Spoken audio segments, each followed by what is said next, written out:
Good morning. The Chief Executive will first give some remarks, and then the floor will be open. When you put questions, please limit yourselves to just 2 questions. CEO will have the floor. Good morning. Yesterday, the Hong Kong Police Force made an announcement that with the court's approval, the National Security Department has issued arrest warrants against 8 persons in Hong Kong for breaching the national security law. This is an effective and just way of safeguarding national security and upholding the national security law. I'm in full support of this approach. A $1 million reward has been issued in relation to each of the suspects. Members of the public are encouraged to provide information. Based on the eventual outcome, members of the public can get either the reward in full or a portion of the reward. The Hong Kong SAR government will rigorously uphold the national security law. The Hong Kong SAR government will use every lawful means to pursue liability of these people. Wherever they are, we will go after them as long as they are alive. Any person can assist the police in arresting these people. All information will be kept confidential. Based on the reward notice and the eventual outcome, anyone providing information will be eligible for the reward, including relatives and friends of these people.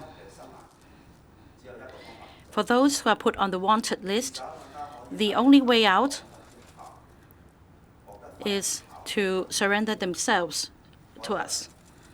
This will be a mitigating factor that the court considers in sentencing them. Otherwise, if they remain at large, they will continue to live in fear.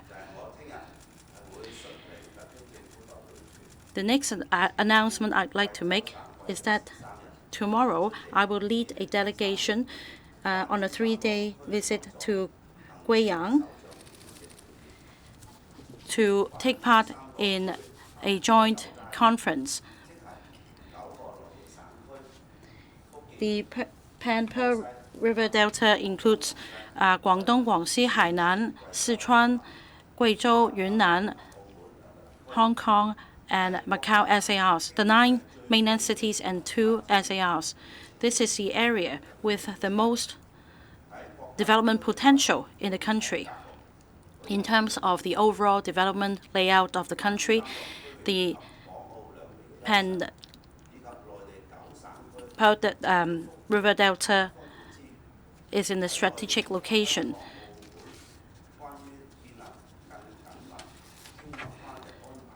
With abundant resources and potential, under the framework of CEPA and the Guangdong-Hong Kong Cooperation Arrangements, we can give full play to the connection geographically, as well as the advantages of one country, 2 systems, so that with deepened cooperation, we can create a new room for development so as to enhance the level of economic development.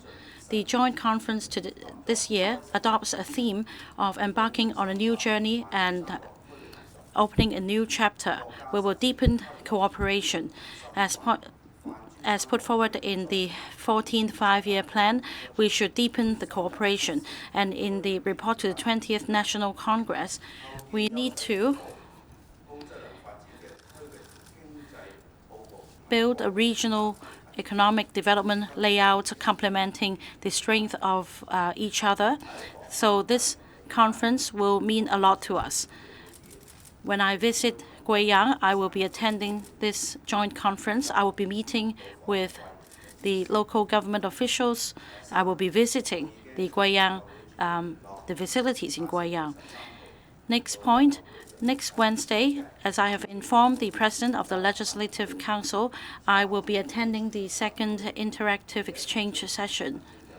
I will be writing to the Council, inviting members to give views on the session, and I will be welcoming questions from members. Thank you. The floor will be open. If you want to ask questions, please raise your hand, and please state the media outlet you represent, and please limit yourselves to 2 questions. On the left-hand side, on the right-hand side, the lady in black. Chief Executive, I'm from Cable TV. Now, the police has issued a $1 million bounty against 8 persons. Nathan Law says he will not be returning to Hong Kong, and Anna Kwok also said the same. This is nothing but scaremongering. Is it really useful to issue a bounty? And according to the UN Convention, for suspects in breach of political offenses, they should not be extradited. And also for the top talent pass scheme, will there be vetting of the academic qualifications? And also for importation of or the talent admission schemes, the target is 35,000. You have received 49,000 applications. Why is the government relaxing the criteria? The government is issuing the arrest warrant against 8 suspects, and we are talking about suspects of who have committed serious offenses. Apart from issuing this reward notice in the past, we also issued reward notices to bring suspects of serious crimes such as murder and armed robbery to justice. We have some over 10 such notices in place at the moment. We will resort to every lawful means to go after them. We will enforce the law rigorously, and we will use every lawful means. The second point is that the police will have regard to the actual circumstances in bringing these suspects to justice. We have cooperation mechanisms with different jurisdictions. As we go on a lifelong pursuit against these suspects, we believe that there is definitely room for us to do our job and not to let them remain at large.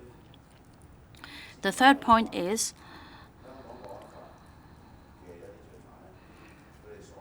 for criminals who are suspected of having committed national security offenses. These are serious offenses, and we will definitely use every means to bring them to justice. Now, on this occasion,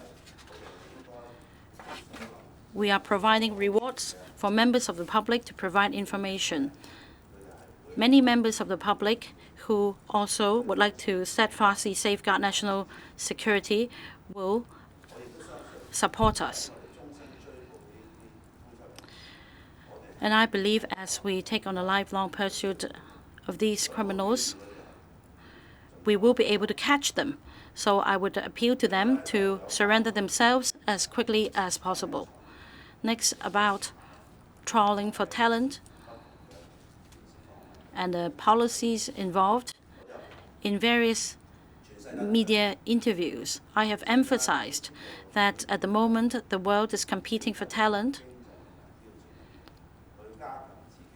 against economic challenges around the world. Every country would like to enhance the competitive edge, and this is done through trawling for talent. And this is what we're going after as well. It is not easy to ask a talent who has gone away to come back. So we need to make our package competitive enough to attract them to remain in Hong Kong. In relation to the applications received, it is evident that Hong Kong is attractive to them.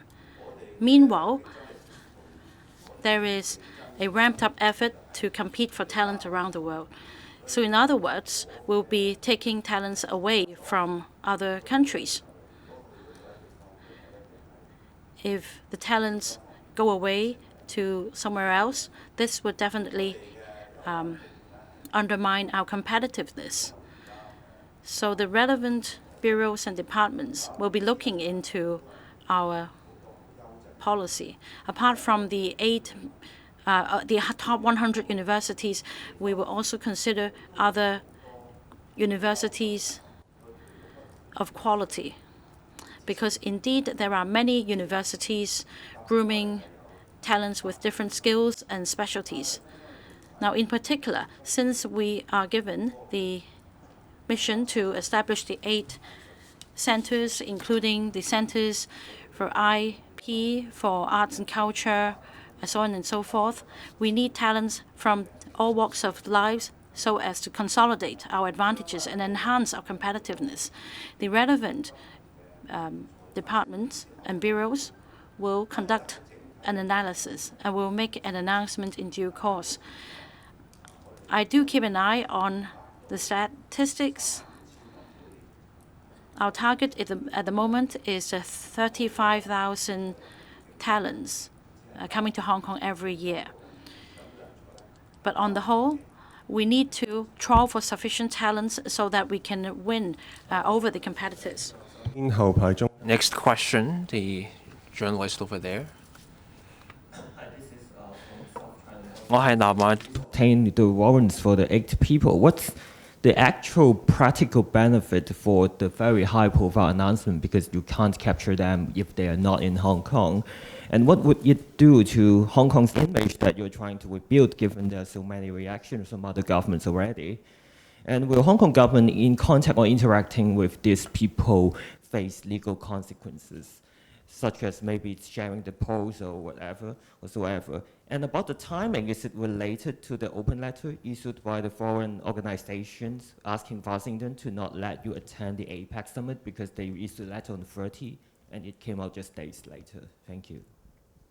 Well, the police action to use all possible legal means to arrest the wanted persons who are suspected to have committed serious offenses that endangers national security is the execution of the duties, of an important duty that is imposed on them. They should do it because these are suspected criminals who have violated serious offenses. They should do it because we cannot allow people to just go away without taking the responsibility to face justice, to face the law. The police should do it because that is a strong message to everybody that any act that endangers national security will not be tolerated and serious action will be taken against them. The police should do it because that's a message not just to Hong Kong, but to those who try to endanger our national security. And we want them to know that we will not sit and do nothing. I am in support of the police action. It's not just that this is an important duty they should do, but it is to try to get as much assistance as possible from law-abiding citizens. A lot of them feel a strong responsibility to protect national security. And I think they will be very pleased to provide information to the police. And that law-abidingness is important. And I also want to tell the criminals that, well, the only way to end their destiny of being an abscondee who will be pursued for life is to surrender. I have strong faith in the police ability to do what they can to carry out their duties. And we'll be pursuing the abscond these criminal responsibilities for life until they surrender themselves. As regard the action, I think the police should take action as they consider appropriate, particularly considering the whole operational requirements. Our action is to tell everybody that endangering national security is not something we will tolerate. We will do whatever legally to pursue the responsible person.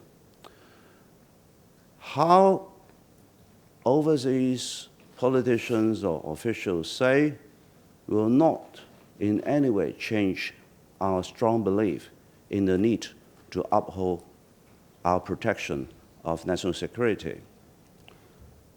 I know that they have been doing things for their own political reasons, for their own political gains.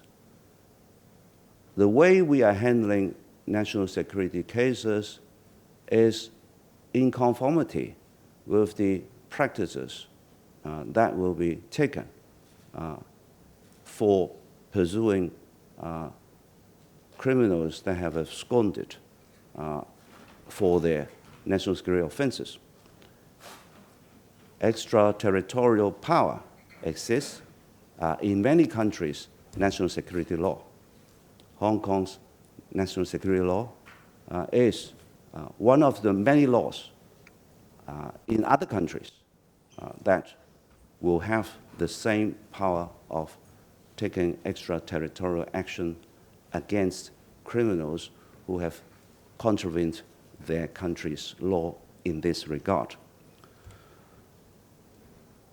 I am not in any way troubled by any attempt to sabotage our action, because I have strong faith that the Hong Kong police will be able to do what they can. I'm not afraid of any political pressure that is put on us, because we do what we believe is right, and safeguarding national security is the duty of the people of respective countries. Particularly, I, as the Chief Executive, has the constitutional duty to safeguard national security. We're almost out of time, so we'll take the last question today. On the right, the lady over there. Good morning, I'm from Tsingtao Daily. A question about the 8 persons on the wanted list. They're different from murder suspect. Yesterday, the police made the announcement, and then these persons responded online every day. They're active on social media. They talk about where they've been to, what they're up to. Since they're still active, responding to the government's messages online, do you see there's any provocation in their action? Now they have put it on the waited list. How much do you expect to achieve in terms of results? Mr. Ronnie Tong was saying no extradition of those involved in political offenses. Now, since we cannot see them extradited, so what can we expect to achieve?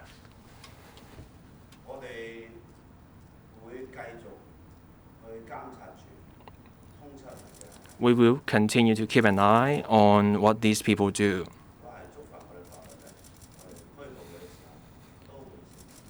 Now, if they continue to breach the law, that will become further evidence for prosecution. This shows we need to do everything we can to pursue these criminals who have endangered national security. We have to show that we will take rigorous action to clamp down on any behavior or activity endangering national security. This also shows that the SAR government is doing everything it can, and we're sending a clear message. We do not condone, and we will get citizens to help us to bring these culprits to justice. The reward is there. so that people who want to help us will find a way to let us know if they have the information. This will be a lifelong pursuit. At some point, we will be able to arrest them.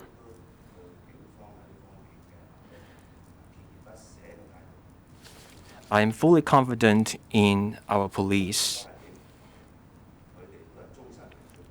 This will be a lifelong pursuit,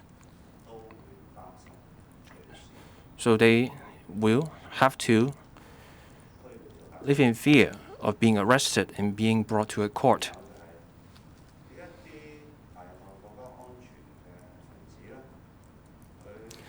These are people who have endangered national security. Given what they have done, there are forces behind them too. We will investigate who's behind them. Now, these forces may not stop what they are doing, but I want to let them know as we pursue these people, we will not stop clamping down on these forces. I will stop here. Thank you.